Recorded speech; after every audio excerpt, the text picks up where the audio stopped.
En comunicación con nosotros está Florencia Marcariani, ella es abogada previsional. Florencia, ¿qué tal? Buen día, gracias por estar ahí. Muy buenos días, un placer estar con ustedes. Gracias por esperarnos. Bueno, ¿qué es lo que hay que tener en cuenta, doctora, para este tema de cambios, ¿no? En las recetas y en la compra de los medicamentos para los jubilados? Hay que tener en cuenta, a ver, primero que la idea es agilizar un poco con la receta electrónica, ¿no? Si bien se siguen realizando las recetas en formato papel, la idea es ir avanzando hacia lo digital, a lo electrónico, que también se ha implementado hace un tiempo. Ahora, el gran cambio tiene que ver con que esa prescripción médica de los medicamentos, en vez de tener el nombre de la marca, el nombre comercial, va a ser el nombre de la droga, ¿no? O sea, uno se va a encontrar con una receta y en la receta va a estar el nombre de la droga. La idea es que el jubilado, el pensionado, cuando vaya a buscar esa medicación, pueda elegir entre las distintas marcas que existen y quizás optar por la más económica o seguir comprando la que habitualmente venía utilizando. Ujú. Eh, ¿Y los jubilados ya usaban la receta electrónica en pandemia? ¿Están entrenados con ese sistema? Porque viste que también es cierto que la cuestión generacional con las nuevas tecnologías tiene cierto resquemor, cierta distancia. ¿Y cómo está el jubilado con ese tema, Florencia? Es cierto, se implementó mucho durante la pandemia, pero también hay gente que le cuesta este cambio, ¿verdad? Porque, bueno, hay muchos conocidos que le piden a los hijos que les den una mano porque, bueno, no se llevan bien con esto de la receta electrónica, pero, bueno, es una manera eh, de abaratar costos, si así se quiere, también, eh, para no tener que invertir en todo lo que tenga que ver con el papel, en esa reducción, pero están ayudados por los hijos o por algún familiar, aquellos que les cuesta un poquito más. Bien. Con el tema del cambio, esto los farmacéuticos están preocupados, ¿no? El Colegio de Farmacéuticos está preocupado porque la normativa establece que se pueden vender medicamentos no solamente en farmacias, sino en otros lugares. Yo recuerdo un momento en donde uno iba a buscar un ibuprofeno, una vallaspirina en el supermercado, ¿no? Que después justamente las farmacias con su colegio lo establecieron de otra manera y ahora en estos momentos se vendía pura y exclusivamente en locales farmacéuticos. Y también la otra de que el medicamento lo puede ofrecer o lo puede expedir una persona que no sea farmacéutica también, ¿no? Digo, eso va a traer problemas, ¿no? A priori. Hay mucha preocupación en este sentido, sobre todo con lo que refiere a los medicamentos de venta libre, la posibilidad de que nuevamente se vuelvan a comercializar no en las farmacias, sino en otros ámbitos, ¿no? Que era lo que es cierto que antes pasaba, ¿no? Quizás uno podía ir a un kiosco y conseguía alguna medicación de venta libre, y eso dejó de ser así hace buen tiempo, y ahora aparentemente volvería a darse esta situación. Es alguna genera una complicación para los farmacéuticos, para toda esta industria, eso es cierto, pero también hay que tener en cuenta que las personas, ¿no? O sea, uno va al médico, asiste al médico porque, bueno, tiene que solucionar alguna afección, uno no tiene idea en general qué es lo que le dan, o sea, uno puede conocer la droga, pero generalmente con cuestiones tan específicas, uno recurre a la persona que está capacitada, ¿no? Y que le puede decir, bueno, esta medicación, esta droga, tiene estas opciones, ¿no? Es Claro. difícil que uno vaya a recurrir eh, a los medicamentos de venta libre si no tiene el conocimiento. Uno generalmente busca la ayuda de un profesional. Claro, claro. Bien, ¿y PAMI va a seguir? El tema es la cantidad de remedios gratuitos que ofrecía PAMI, doctora, ¿no? ¿Y qué va a pasar con eso? Si los jubilados afiliados a PAMI van a poder mantener el acceso a ese tipo de medicamentos, ¿no? En principio van a seguir esos medicamentos gratuitos, no hay una información contraria al respecto, Bien, así que por el momento continúan esos beneficios. bien. Con el tema, te cambio un cachito de tema, pero que tiene que ver un poco con el sector. La derogación. ¿no? De la reforma previsional, de la ley de actualización, ¿qué va a pasar con eso? Ahora tienen que cobrar enero y febrero, ¿no? Próximamente.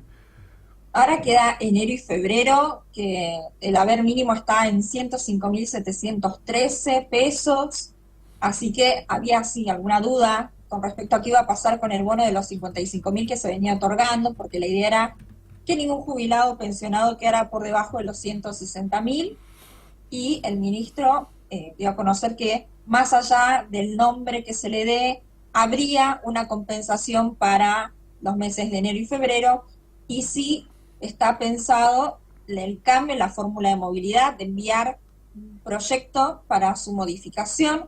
Todavía no se conocen cuáles van a ser las pautas, cómo se va a regir, pero que sería una fórmula mejoradora para que los jubilados y pensionados no pierdan como venían perdiendo hasta ahora, y que continuando con esta fórmula de movilidad que sigue vigente al día de hoy, perderían entre un 25 y un 40%.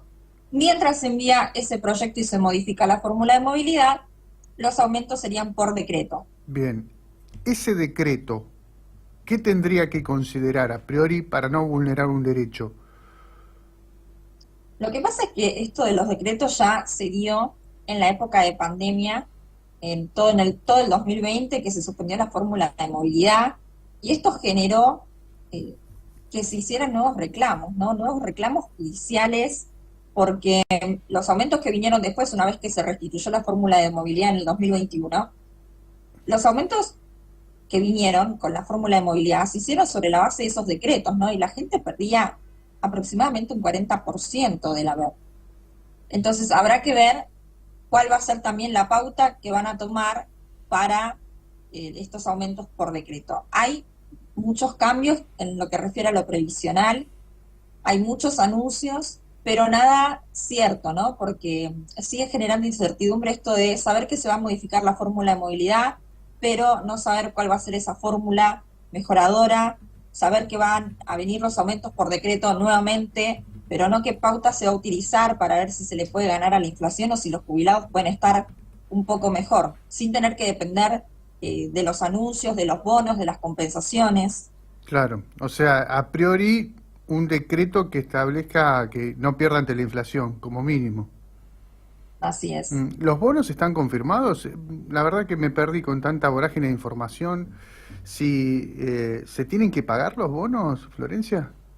El bono está confirmado para el mes de diciembre, se empezó a pagar a partir del 11 de diciembre, Bien, empezaron a cobrar los jubilados de la mínima con el respectivo bono de 55.000 pesos, y aquel que estaba por encima de la mínima, pero por debajo de los 160.000, va a recibir un bono para llegar a esta suma, ¿no? Para llegar a los 160.713, así que si hay alguno que está cobrando 160.000, que no se asuste si ve un bono de 713 pesos. Pero sí se va a estar cobrando todo el mes de diciembre, junto también con el medio aguinaldo, claro. así que van a estar cobrando alrededor de 213.000, y para aquellos que además tienen el bono del PAMI de los 15.000, van a estar cobrando 228.000. Bien, ¿eso lo perciben a partir de cuándo? ¿Los primeros días de enero o los últimos días de diciembre?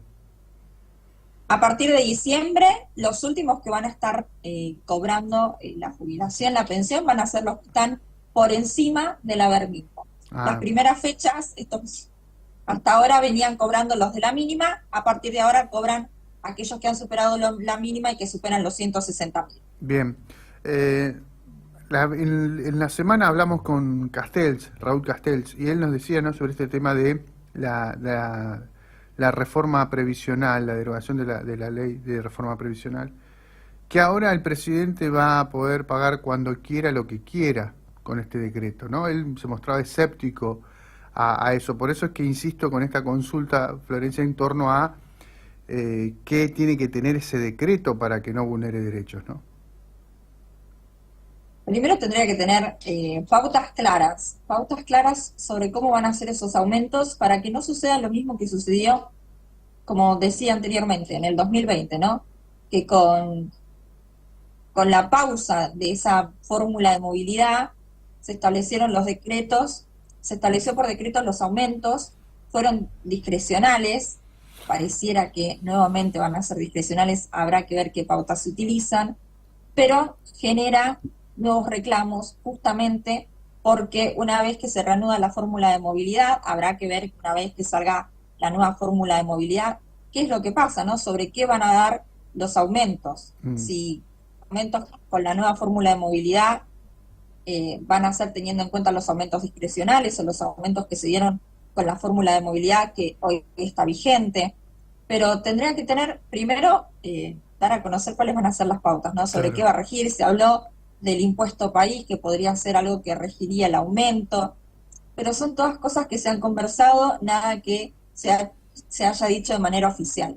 Bien, ahora, ¿hay lugar para las AFJP, para el regreso de las AFJP en este esquema? Por el momento, si bien se ha conversado respecto de una reforma previsional que sí es necesaria, Sí. habría que modificar algunas cuestiones antes, ¿no? Habría que resolver los problemas básicos que hacen que se necesite esta reforma previsional. Mucho se conversó del regreso a las AFJP. Puede ser porque, de hecho, hoy en día la gran mayoría de los jubilados tienen esa jubilación como un complemento, porque siguen trabajando, porque no pueden llegar a fin de mes Lógico. con lo que cobran de la jubilación. ¿Puede pensarse en un componente privado? Sí, pero también habría que considerar el componente público, como hasta ahora, pero previo a la reforma integral, ¿no? De lo que refiere a previsional, habría que solucionar, por ejemplo, el tema de la informalidad en el ámbito laboral, Sin que es duda. lo que justifica que hoy existan las moratorias, porque la gente llega Claro. al momento de jubilarse y se De acuerdo. encuentra con que todos esos años que había trabajado y un montón de años que no le figuran porque no se los aportaron. Bien, perfecto, entiendo. Florencia, ¿algo más que quieras aclarar? Por el momento, esas son las noticias, ¿no? Bien. Que muchos cambios, pero ante tanto cambio y tanta incertidumbre, que llevar un poco más de tranquilidad, Me gusta eso. que más allá de sí, ¿no? Porque hay mucha gente consultando, por ejemplo, el tema de las moratorias que se van a sacar, que no se van a poder jubilar, que sepan que todavía sigue vigente, que van a poder acceder. Bien. Hoy acompañé a una señora que necesitaba jubilarse y necesitaba comprar años por la moratoria. Entonces, que sepan que siga vigente, Bien. que más allá de los cambios que hay con el tema de las recetas, que van a poder seguir accediendo a la medicación gratuita que ofrece el PAMI. Bien. Gracias, doctora, muy amable. Muchas gracias a ustedes. Felicidades, que tengas feliz Navidad y buena noche, linda Nochebuena. Muchas gracias. Fiestas para ustedes Gracias. también.